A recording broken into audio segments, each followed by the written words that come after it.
안녕하세요. 오늘은 요한계시록 11장의 말씀을 가지고 두 증인이라는 제목으로 은혜를 나누고자 합니다.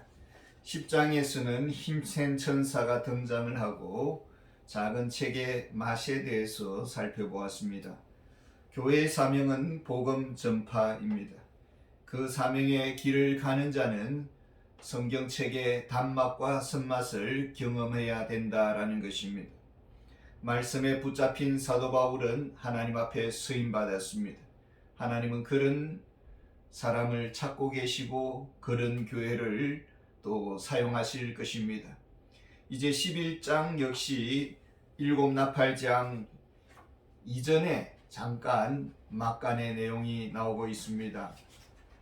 1절에 보면은 또 내게 지팡이 같은 갈대를 주며 말하기를 일어나서 하나님의 성전과 제단과 그 안에서 경배하는 자들을 책량하되, 사도 요한은 갈대 책량자를 받았습니다. 고린도후서 13장 5절에 보면은 너희는 믿음 안에 있는가 너희 자신을 시험하고 너희 자신을 확증하라. 예수 그리스도께서 너희 안에 계신 줄을 너희가 스스로 알지 못하느냐? 그렇지 않으면 너희는 버림받은 자니라. 영적 상태에 대한 점검을 요구하고 있습니다. 믿음의 분량을 점검하라라는 것입니다. 그리스도와의 관계를 살펴보라라는 것입니다. 우리의 영적 수준은 어디까지 자라야 할까요? 에베소서 4장 13절에 보면은 그리스도의 장성한 분량이 충만한 데까지 이르리니 이렇게 말씀합니다. 우리는 그렇게 준비하고 있습니까? 그리스도의 분량을 목표로 우리는 전진하고 있습니까? 그리스도의 신분은 그리스도의 분량만큼 자라야 한다라는 것입니다. 그런데 이 영적 청량에서 제외된 자들이 있습니다. 2절에 보면은 성전 바깥 마당은 청량하지 말고 그냥 두라. 이것은 이방인에게 주었은즉 그들이 거룩한 성을 42달 동안 짓밟으리라. 분명 성전 마당 안에 들어왔습니다. 그러나 말씀의 세계 안에 들어오지는 못했습니다. 그저 관계 차원에서 교회를 다녔고, 고향 사람이 있어서 교회 다녔고, 또 은밀한 목적을 가지고 교회를 출석을 했습니다. 일로서 다녔습니다. 또 장래 어떤 결혼을 목적으로 다녔습니다. 하나님의 관심 밖의 사람입니다. 복음의 기회가 주어집니다. 그러나 복음에는 관심이 없습니다. 귀가 닫혔습니다. 오히려 가룟 유다와 같습니다. 딴 마음을 품고 교회를 다니는 것입니다. 교회 세속화의 주역입니다. 영적 회색 분자라고 할 수가 있습니다. 입으로는 주여 주여 합니다. 그러나 주님의 뜻과는 전혀 상관없이 살아갑니다.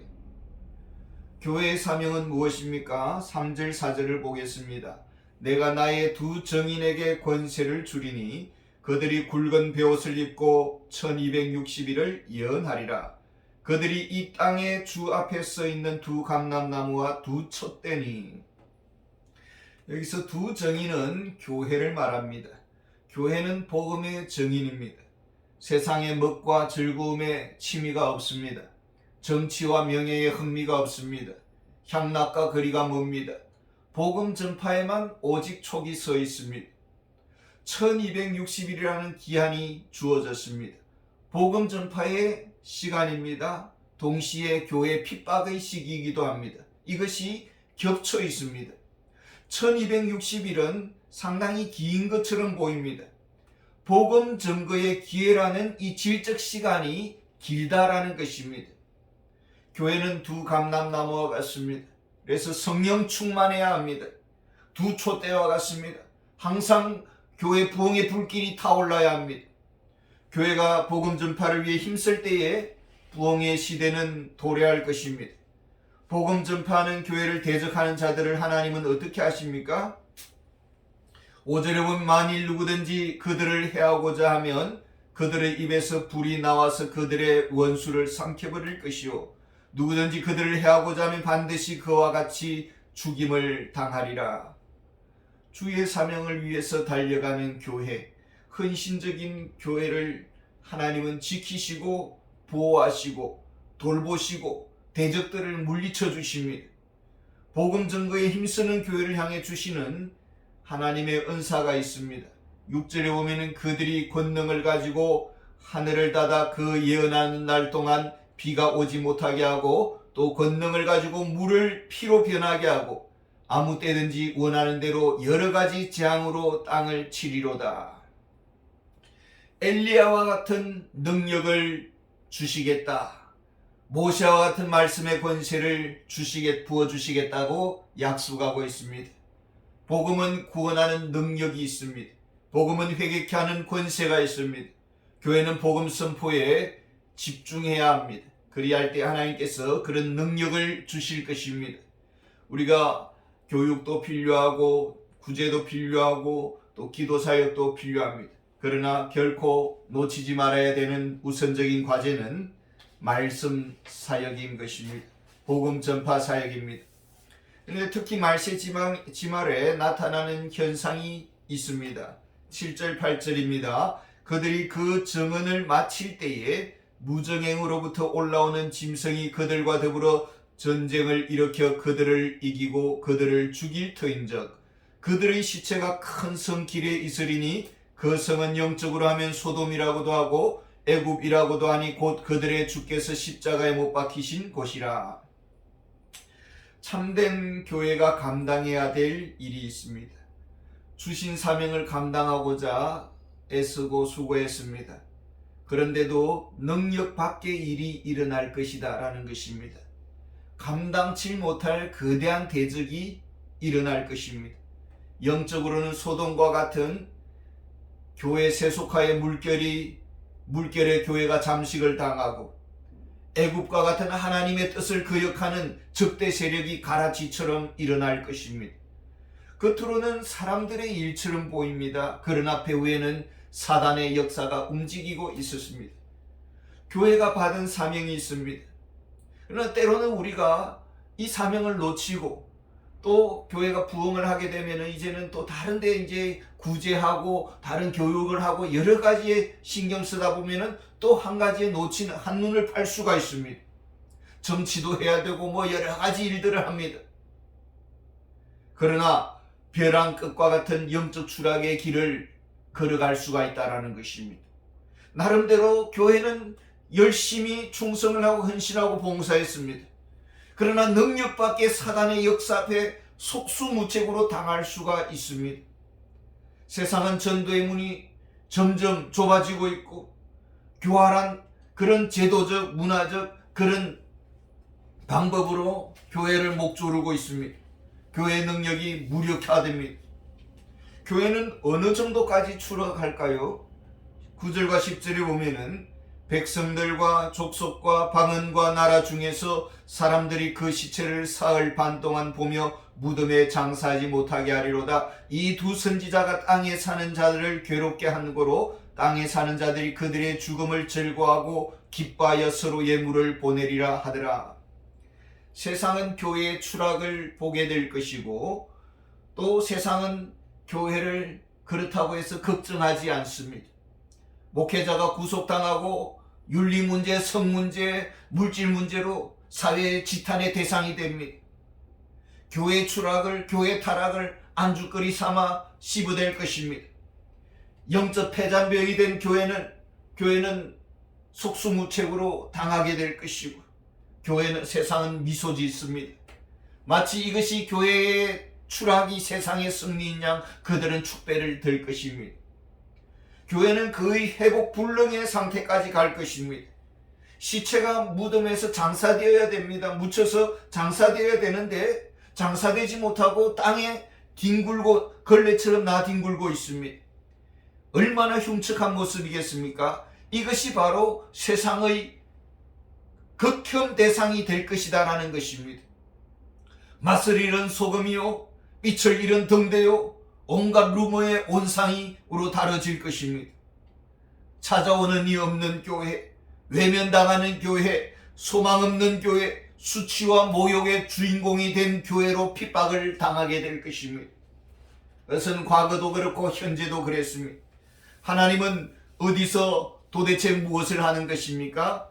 11절 12절입니다. 3일 반 후에 하나님께로부터 생기가 그들 속에 들어가매 그들이 발로 일어서니 구경하는 자들이 크게 두려워하더라. 하늘로부터 큰 음성이 있어 이리로 올라오라 함을 그들이 듣고 구름을 타고 하늘로 올라가니 그들의 원수들도 구경하더라. 영원히 영적 폐잔병의 교회로 버림받고 그때로 추락할 줄 알았습니다. 그러나 하나님은 그런 교회를 포기하지 아니하시고 버리지 않았습니다. 이런 시간들은 쉬 지나갈 것입니다. 다시 일어날 것입니다. 다시 소생케 하실 것입니다. 말씀의 생기를 불어넣어 주실 것입니다. 교회는 죽음의 자리에서 다시 부활케 될 것입니다. 교회의 발자취는 그리스도의 발자취와 같습니다. 다시 회복의 날이 올 것입니다. 어느 세미나에서 어느 목사님과 대화를 나누었습니다. 교회가 월세를 내고 있는데 월세도 많고 또 코로나로 성도 수는 줄고 목사님의 얼굴이 까맣게 타버렸습니다. 별로 소망이 보이지 않는 그런 모습이었습니다. 같은 처지에 있는 제가 한마디를 했습니다. 요즘 교회들이 어려워서 목회자들이 투잡을 뛸 수가 있습니다. 교회의 부흥의 비결은 성경이 말을 하고 있습니다. 우리가 때로는 한 끼 입에 풀칠할 정도로 먹는다 해도 죽지 않습니다. 가급적이면은 우리가 성경 말씀에 집중하면은 하나님께서 열매를 주실 것입니다. 요한복음 15장 7절에 보면 너희가 내 안에 거하고 내 말이 너희 안에 가면 무엇이든지 원하는 대로 구하라 그리하면 이루리라. 저의 이 마음은 변함이 없습니다. 하나님은 교회를 다시 일으키실 것입니다. 그리고 어린 양 혼인잔치에 부르실 것입니다. 그렇게 되면은 이 세상은 복음 전도자가 사라집니다. 신실한 복음 전파하는 교회가 사라질 것입니다. 이때 세상은 어떻게 반응할까요? 13절에 보면은 그때에 큰 지진이 나서 성 10분의 1이 무너지고 지진에 죽은 사람이 7천이라 그 남은 자들이 두려워하여 영광을 하늘의 하나님께 돌리더라. 복음 전도자가 더 이상 보이지가 않습니다. 복음의 선포의 소리가 사라졌습니다. 그리고 세상은 천재지변으로 혼란을 일으킵니다. 사람들은 그제서야 직감하게 됩니다. 이제야 올 것이 왔구나. 하나님의 심판날, 심판의 도끼날을 의식하면서 사람들은 두려워할 것입니다. 이제는 늦었구나. 더 이상 기회는 없겠구나. 사람들은 이것을 직감하면서 하나님을 두려워할 것이다 라는 것입니다. 이것을 영광을 돌린다라는 말로 표현을 하고 있습니다. 이제 일곱째 천사의 나팔이 불 때입니다. 그때에 천상의 세계를 또 잠시 보여주고 있습니다. 천상에서 큰 음성이 납니다. 15절에 일곱째 천사가 나팔을 불며 하늘에 큰 음성이들이 나서 이르되 세상 나라가 우리 주와 그의 그리스도의 나라가 되어 그가 세세태로 왕노릇 하시리로다 하니 마지막 일곱째 천사의 나팔장이 일어나게 될 것인데 그때에 인류의 멸망의 그 원인자들이 소환될 것입니다. 사탄과 귀신들과 거짓 선지자들이 심판을 받게 될 것입니다. 그리고 하나님의 세상 통치와 주권은 영원히 지속될 것입니다. 24장로가 경배하면서 고백하면서 이것을 확증하고 있습니다. 17절에 이르되 감사옵나니 옛적에도 계셨고 지금도 계신 주 하나님 곧 전능하신 이여 친히 큰 권능을 잡으시고 왕노릇 하시도다. 우리는 이미 예수 그리스도를 믿을 때에 주님이 우리의 왕이 되셨습니다. 그리고 변함없이 주님의 왕권은 지속되고 있습니다. 교회가 때로는 절망의 진흙길을 걸어갈 때도 주님은 변함없이 우리와 함께 하셨고 또 영원토록 내가 너희를 버리지도 아니하고 떠나지 아니할 것이다 라고 말씀하셨습니다. 고난 한가운데 교회와 함께 하신 주님, 우리가 인내하고 견딜 때에 끝까지 말씀 선포의 그 줄을 놓지 아니할 때에 하나님의 생기로 교회는 회복될 것입니다. 그리고 그리스도의 신부인 교회는 하늘의 어린 양 혼인잔치에 들림받게 될 것이고, 이것이 우리 교회가 가야 할 길입니다. 너무 이 땅의 외형에 관심을 쏟을 이유가 없습니다. 너무 겉멋 부릴 이유가 없습니다. 사람들이 나를 어떻게 생각하느냐, 사람들이 우리 교회를 어떻게 보느냐, 그런 것에 귀를 기울일 이유가 없습니다. 교회는 주님이 걸어가신 길을 걸어가면 되는 것입니다. 그 길은 좁습니다. 그러나 교회가 가야 할 길입니다. 원래 교회가 가야 해야 할 길이었습니다. 다른 사람들을 기쁘게 하기 위해서, 잘한다는 소리를 듣기 위해서, 스타가 되기 위해서 엉뚱한 일을 할 필요가 없습니다. 교회는 복음 전파의 좁은 길을 걸어가야 하는 것입니다. 이제 일곱째 나팔 재앙의 끝에 주어질 천상의 계획이 그려지고 있습니다. 18절과 19절 말씀입니다. 하나님의 성전 안에 두 가지가 준비되어 있습니다. 하나는 하나님의 언약궤이고, 하나는 또 멸망의 그런 무기들이 있습니다. 하나님께서는 교회를 위해 상을 예비해 놓고 있습니다. 크게 헌신한 사람들, 또 작게 헌신한 사람들 모두 교회를 위한 상이 준비되어 있습니다. 하나님은 수고와 헌신의 보상을 할 것입니다. 모든 것이 주님의 은혜였습니다. 그럼에도 불구하고 주님의 은혜 가운데 눈물을 흘리며 헌신했습니다. 좁은 길을 걸어갔습니다. 하나님은 다 보고 계시고 모두 알고 계십니다.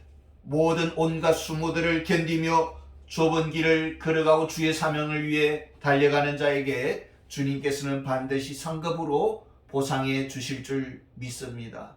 감사합니다.